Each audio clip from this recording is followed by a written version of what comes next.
Welcome back to the Deep Dive.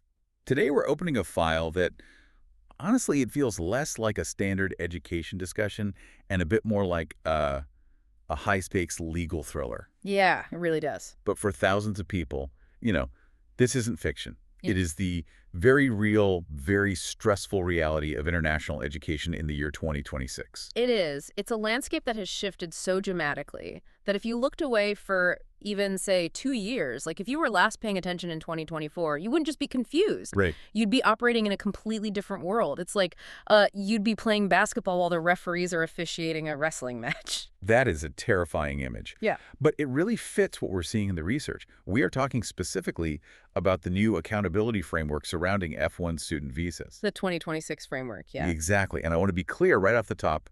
If you're listening to this and thinking, well, student visas, that's just filling out forms, getting accepted to a school, and buying a plane ticket. If that's your mindset, you are operating on a dangerously outdated operating system. Completely outdated. I mean, that is the old world mentality. Yeah. And in 2026, that mentality gets you an immediate rejection. We have a massive stack of sources today that paints a picture of a system that has just fundamentally changed. Mm-hmm. We're looking at excerpts from the source material, specifically a document called the Golden Gate. Right, which is fascinating. It really is. It gives us these almost heartbreaking case studies, Right. Real human stories that illustrate this shift. Yeah. We've got detailed analysis from a veteran consular officer, Officer Miller, who effectively acts as the voice of the government in our material. And we have a strategic attorney named Sarah, who is trying to help students navigate this whole minefield. And the headline from all of them is exactly the same. The game is no longer about getting into school. Right. It's the acceptance paradox. Exactly. The mantra we need to burn into our brains for this deep dive is simply acceptance is not enough. Because for decades, the assumption, or I guess the cultural narrative, was basically, I apply to a U.S. university, I work hard on my essay, I get that golden letter in the mail. You get the Form I-20. Right. The official government document proving you're accepted. Right. And once you have that, the visa interview at the embassy is just a formality. It was a rubber stamp, a victory lap. You stand in line, you smile, you get the stamp. Right. But the accountability framework introduced in early 2026 just flipped that entire table over. Now, that I-20 document, it's not the golden ticket at all. No, it is merely Exhibit A in a legal case where you, the student, are essentially on trial regarding your true intentions. And that's where things get really interesting and, frankly, a little dystopian. We have these characters from our source material, Nadia, Leo, and Warda, who are navigating this minefield. And they aren't just random examples. They represent very specific archetypes. They do. They represent the different pitfalls and the very rare, very narrow pathways to success in this new system. Right. So you have Nadia, who is the ambitious budget seeker. You have Leo, who our sources call the strategic underachiever, which I love, by the way. It's a great term. And then there's Warda, who is, well, let's call her geographically misaligned. Geographically misaligned, yeah. And standing between all of them in the United States is Officer Miller. The gatekeeper. And he's not just a bureaucrat stamping forms, is he? The sources describe him specifically as a profiler. That's the crucial distinction here. In the olden days, a consular officer might just check things like, can you read English? Do you have the funds? Do you have the grades? But the school already checked that. Exactly. The university admissions office already did that work.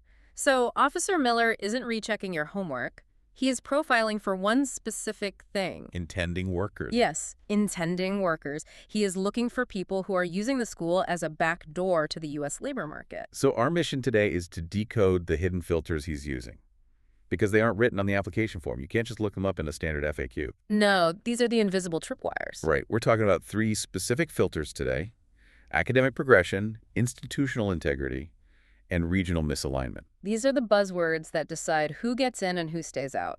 Let's walk through the first one. Let's talk about the concept of academic progression through the story of Nadia. Poor Nadia. I know, reading her profile, you instinctively root for her. Let me paint the picture for you, the listener. Nadia is smart, she's driven, she's from Amman, Jordan. And she has a bachelor's degree in biology from a top-tier university there. Right, she's essentially a model student. So on paper, she is a high-value candidate. She has proven academic success. She has completed a rigorous undergraduate program. But like a lot of students, reality hits. Money is a factor. She wants to study in the U.S., but she's on a strict budget. Sure. So she does what any rational consumer would do. She shops around, She looks for value. And she finds a small community college in a remote part of Nebraska. Right, because the tuition is rock bottom. It's perfect for her wallet. And this is where the logic of the consumer clashes violently with the logic of the visa officer. Because she applies for an associate's degree in general studies. She gets accepted. The college is happy to have her. She gets the I-20. She walks into the interview feeling great. And then she just hits a brick wall. She hits the academic progression trap. Unpack that for us. Why is being thrifty a red flag? Why is wanting to save money suspicious? Well, it's not about being thrifty. It's about the trajectory of your life. Think about it from Officer Miller's perspective for a second. He has her CV in front of him. Right. He sees a candidate with a high-level bachelor's degree in a complex, specialized field like biology, and now she wants to spend 2 years and thousands of dollars to get a lower-level degree, an associate's, Right. in a completely generic field like general studies. It's moving backward. It's a massive step backward. In the 2026 framework, this is defined as reverse matriculation. And to an officer, it screams visa of convenience. Visa of convenience. That sounds like a polite legal term for we don't believe you. It essentially is.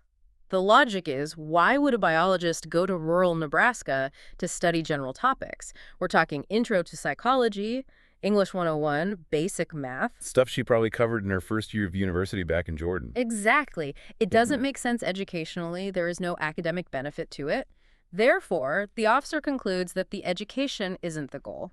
The presence in the United States is the goal. So the degree is just the wrapper. Yeah. The product she's actually buying is entry to the labor market. That's exactly it.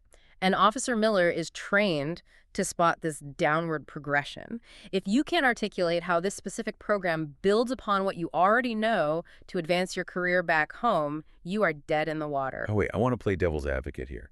Because I think a lot of people listening would sympathize with Nadia. Sure. What if she just says, look, I want the American experience. I want to improve my English, see the cornfields of Nebraska, live that campus life, and this is just what I can afford. Isn't that a valid reason? To you and me, maybe. Really? To a tourist, sure. But to the U.S. government regarding an F1 student visa in 2026, absolutely not. Really? Yeah. That answer, saying I want the cultural experience, is actually an immediate rejection in many cases. So being honest about wanting the cultural experience is a fail. Yes. Because cultural experience doesn't justify a non-immigrant student visa in their eyes. The visa is for study, specific, necessary, advanced study. I see. If the study isn't necessary for your career progression, then the officer assumes your intent is to work. You see, the F1 visa is a utilitarian tool. Okay. It is meant to provide you with skills you cannot get at home, which you will then take back home. If you are just hanging out in Nebraska taking classes you don't need, you aren't a student. You're a tourist who is highly likely to work illegally to support themselves. The saying it's affordable is actually a trap. It's a huge trap. It signals that price was the primary driver, not the quality of education. And in the profile of an intending worker, price is always the primary driver. Because they're just looking for the cheapest possible cover charge to get into the club. Precisely. Wow. So Nadia is standing there thinking she's being financially responsible, showing that she can budget, and Officer Miller is looking at her thinking she's finding the cheapest route to work at a gas station. And remember, Officer Miller operates under Section 214B of the Immigration and Nationality Act. Which is what exactly? This is the law that says every applicant is presumed to be an immigrant until they prove otherwise. The burden of proof is entirely on Nadia. Guilt until proven innocent, basically. In a way, yes. And a biologist getting a general associate's degree simply doesn't prove she is a student. It just proves she's desperate to get in. So the interview is effectively over before she even says hello. Unless she has a miraculous explanation. Like, if she said, this specific community college has the only corn genetic research lab in the world and I need access to it. If she had that, maybe. Otherwise, she's getting rejected. And let's be honest, a generic general studies program doesn't have a specialized genetics lab. No, it does not. It has intro to sociology. Right. Okay, so that's the student side of the equation. Yeah. That's the academic progression filter. Yeah. But the sources mention something else that's happening in 2026. It's not just the student on trial anymore. It's the school. Yes. This is the institutional integrity check. And this is a total game changer.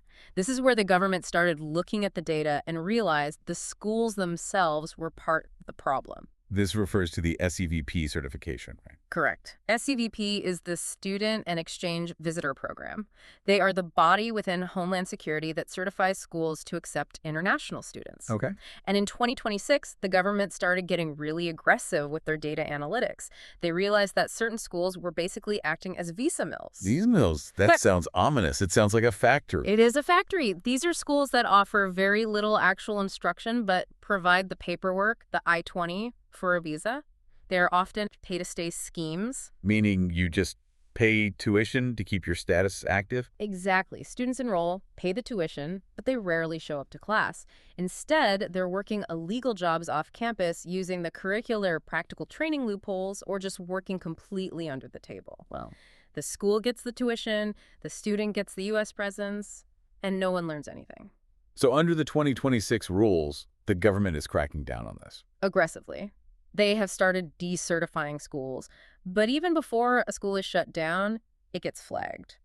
Officer Miller has a dashboard right in front of him. And what does the dashboard show? If a school has a statistically high rate of students who are caught working illegally, or who drop out and disappear into the country, or who have terrible overstay rates, that school gets a red flag on the dashboard. And if you are a student applying to a flagged school? You are guilty by association. It doesn't matter if you are the most honest student in the world. It doesn't matter if you truly intend to study. Right. If you walk up to the window with an I-20 from a school on the watch list for poor integrity, your application is dead on arrival. That is terrifying. Because you could do everything right. You get your transcripts, you write your essays, you pay your fees. But because you picked the wrong institution, maybe just because their website looked nice or they had good marketing, you're out. It emphasizes the need for extreme due diligence. You can't just pick a school because it accepted you. You have to vet the school as much as they vet you. In 2026, the reputation of the school is a proxy for the reputation of the student. So if you associate with a bad actor institution, you're viewed as a bad actor. Ideally, yes, that's how the system views it. If you apply to Harvard or MIT, the officer assumes the school vetted you thoroughly. Sure. If you apply to Downtown Basement College of General Studies, the officer assumes the school just cashed your check, so he has to vet you twice as hard. Okay, so that's the gloom and doom. That's how you get rejected. You regress academically, or you pick a shady school. But surely people are still getting visas in 2026. The borders aren't closed? Of course not. The U.S. is still a magnet for talent. And that brings us to our second archetype, Leo. Leo. I like Leo. The source calls him the strategic underachiever. Which is a polite way of saying his grades are mid. Mid. I love that we're using that term. Okay, so Leo isn't the valedictorian. He isn't Nadia with a top-tier biology degree. He's applying for a master's degree at a mid-tier state university. Nothing fancy. But, and this is a big but, he is studying AI ethics. And that phrase, AI ethics, is his golden ticket. That phrase alone changes the lighting in the room. Why? Why does Leo get a pass when Nadia gets the grill? It comes down to the national interest priority. Ooh, that sounds official. It is highly official. In 2026, the U.S. government has identified specific fields as critical and emerging technologies. What falls under that? We're talking about artificial intelligence, quantum computing, advanced robotics, biotechnology, hypersonics. The White House views these fields as essential for national security and economic dominance in the 21st century. So they want to hoard the talent. It's basically a brain drain strategy. Exactly. They want to attract and retain brain power in these specific sectors. They know they're in a tech war with other global powers. So, when Officer Miller pulls up Leo's application, he sees a literal green flag on his screen. A literal green flag. Yeah. That is wild. It's like a video game power-up. It's a priority vetting indicator. It changes the entire dynamic of the interview. The source material actually calls it changing the difficulty setting. Explain that. How does the difficulty setting work? Think of the visa interview as a game level. If you are a business student or a general studies student like Nadia, you are playing on hard mode. Okay. The default assumption is that you are a fraud until proven otherwise. Every answer is scrutinized. Every document is checked. And Leo. If you are an AI student like Leo, you are playing on easy mode. The default assumption shifts entirely. Now, the assumption is we want this kid. Wow. The U.S. wants you to come, study, and potentially stay legally to help the U.S. win the tech race. So even though Leo's grades are worse than Nadia's, his field of study aligns with U.S. interests. It's not just trendy, it's strategic. The officer sees AI ethics and thinks, this kid is an asset. He is future GDP. He is future innovation. Right. He sees general studies and thinks this kid is a liability. He is future competition for low-wage jobs. That is such a fascinating paradox. Yeah. The objectively better student gets rejected because her field is irrelevant to national security, while the average student gets the red carpet because he chose a strategic major. It's the ultimate lesson in alignment. The visa system isn't a meritocracy based on grades.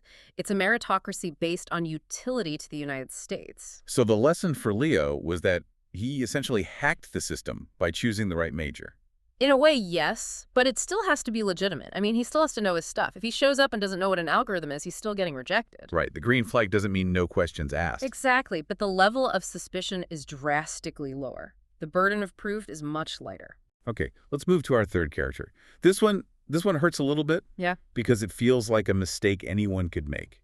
It really feels like a product of bad advice. Let's talk about Warda. Warda's case is tragic because it stems from a lack of geographic awareness and trusting the wrong people. So to set it up, Warda has a cousin, Marcos, who is living in the U.S. and trying to help her out. Marcos is acting as the informal advisor here. Right. Warda finds a school.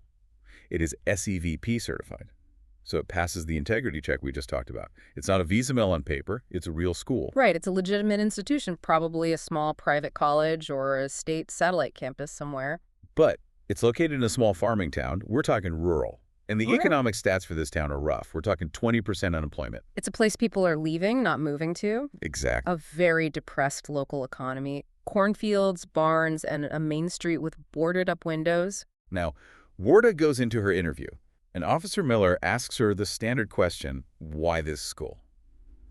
And she gives what she thinks is a great answer. She probably rehearsed it in the mirror 10 times. Oh, definitely. She says, I'm going there to network with tech leaders and launch my startup career. And that is the exact moment the track door opens. Why? I mean, that sounds ambitious. That sounds like the classic American dream. It sounds ambitious, but it's factually inconsistent with reality.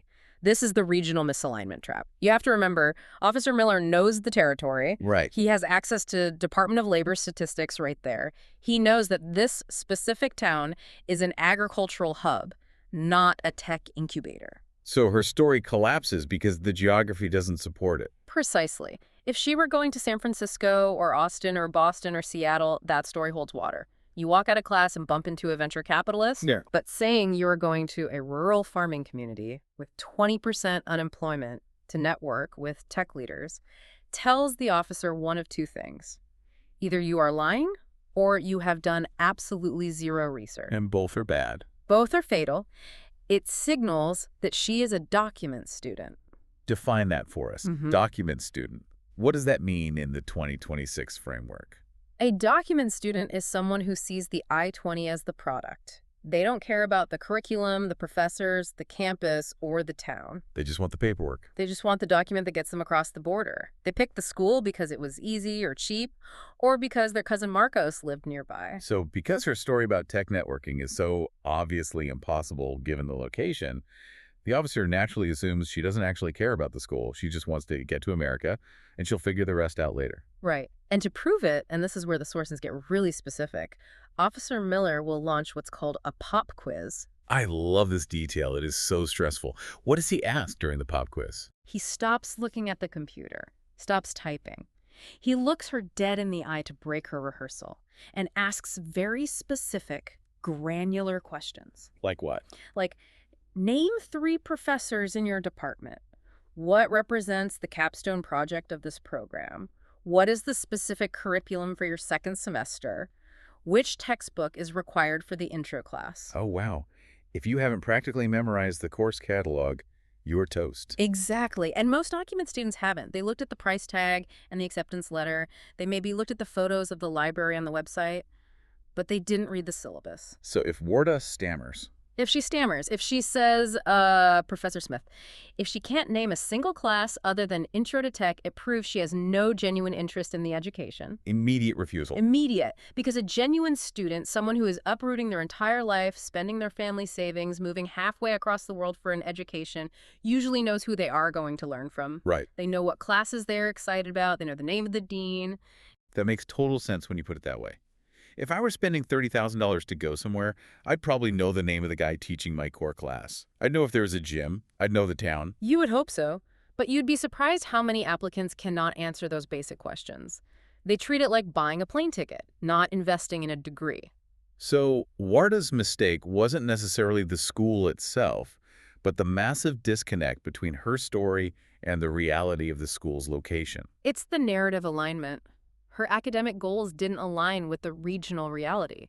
This brings us to the synthesis of all these stories. We have Nadia, Leo, Warda. What connects them? It seems like it all comes down to the academic narrative. That is the perfect term for it, the academic narrative. In the 2026 framework, you are not just an applicant filling out a form, you are a storyteller. But it has to be a nonfiction story. It has to be a documentary, not a fantasy. And it has to be completely coherent. Coherency is key. Think about the timeline. The choice of school must make sense for your past. That's the progression piece we talked about with Nadia. Right. It has to build on what you've done, like Leo building on his tech interest, and unlike Nadia, moving backward. And it must make sense for your future. That's the career goal. And the school itself, the location, the faculty, the reputation, that must be the bridge between that past and future. Exactly. The school is the bridge. If the bridge is flimsy, like Nadia's budget college, the story falls apart. If the bridge goes to nowhere, like Warda's farming town for tech networking, the story falls apart. But if the bridge is reinforced with national interest, like Leo's AI degree, the story is strong. And this is exactly why attorney Sarah, the strategist in our source material, gives such specific advice. She tells students, research the faculty deep dive style. Don't just browse the homepage and call it a day. No. Read their papers, know their specialties, understand the local economy of where you are actually moving. Let's go back to Warda for a second. If she had gone into that interview with the exact same school, the exact same farming town, but a different story, could she have passed? Absolutely. She could have. Give us the winning answer. What does that sound like? If Warda had said, "Officer, I know this is a small farming town, but I come from a farming family in Jordan. I want to study agricultural technology, specifically how small farms use drone tech, and this college has a partnership with the local John Deere distributor. Oh, wow. I want to learn that specific tech and bring it back to modernize my family's farm." Boom. That changes everything. It changes everything. Suddenly, the rural location isn't a bug, it's a feature. Right. The low tuition makes sense because it's a practical vocational choice. The future goal aligns with her family background. That answer turns a red flag into a green flag. But saying tech networking in a farming town, that's just a fail. That's a fail because it's a generic lie. The agricultural answer is a specific truth. It really is about connecting the dots for the officer. You cannot expect them to do the work for you or give you the benefit of the doubt. Never. In 2026, the presumption is negative until proven positive. You have to prove you're a student. They don't assume it. They assume you are a labor migrant until you convince them otherwise. This is a heavy realization. The school choice is literally the first piece of evidence in a legal case. It is. And if you treat it like a shopping trip, where you're just looking for the cheapest or easiest option, you will lose that case. You are effectively walking into court without a defense attorney. So, to summarize for you listening, if you're thinking about this or helping someone navigate it, the I-20 is just the beginning. The real work is building that bulletproof academic story. Correct. Your intent is under the microscope. Make sure the specimen looks clean. Now, before we wrap up, we have to tease what's coming next. Because getting into the school and passing the school quality filter, that is only step one. That's right. We've only talked about the academic validity today. We haven't even touched the third rail of visa applications. The money. The money. Even if you are Leo with the perfect AI degree and the green flag, you can still get rejected if your source of funds looks shady. And the sources for our next deep dive drop a massive hook. We're going to be talking about a character named Bill. Ah, yes. The generous gift. Apparently, a generous financial gift from Bill actually caused a visa denial for Warda, or at least a similar case in our files. Why would having too much help be a problem? Usually, you'd think having a rich sponsor is a good thing. It's a fascinating counterintuitive rule regarding source of funds and money laundering checks. The government wants to know exactly where that money came from and why it was given. Generosity is often viewed as indebtedness or fraud. But we'll save the mechanics of that for the next deep dive. I can't wait. It sounds like another absolute minefield. It absolutely is. And it traps just as many people as the academic filter. As we close out today, I want to leave you with a thought to mull over. We've talked about rules and filters and algorithms, but at the core of this, we are seeing a massive shift in how the U.S. views international education as a whole. It used to be a form of soft power diplomacy. Come see our country, learn our values, become our friends. Now it feels entirely like a transaction where the U.S. is aggressively filtering for utility and risk. It really raises a profound question about the balance between educational freedom, the right to study what you want, where you want, and the sovereign right of a nation to strictly control its labor market. In 2026, the border isn't at the airport. It's not at JFK or LAX. The border is at the admissions office. The border is at the interview window. The border is at the admissions office. Yeah. That is a powerful image. Thank you for guiding us through this labyrinth today. Always a pleasure. And thank you all for listening. We'll catch you on the next deep dive. Stay curious, do your research, and build that narrative.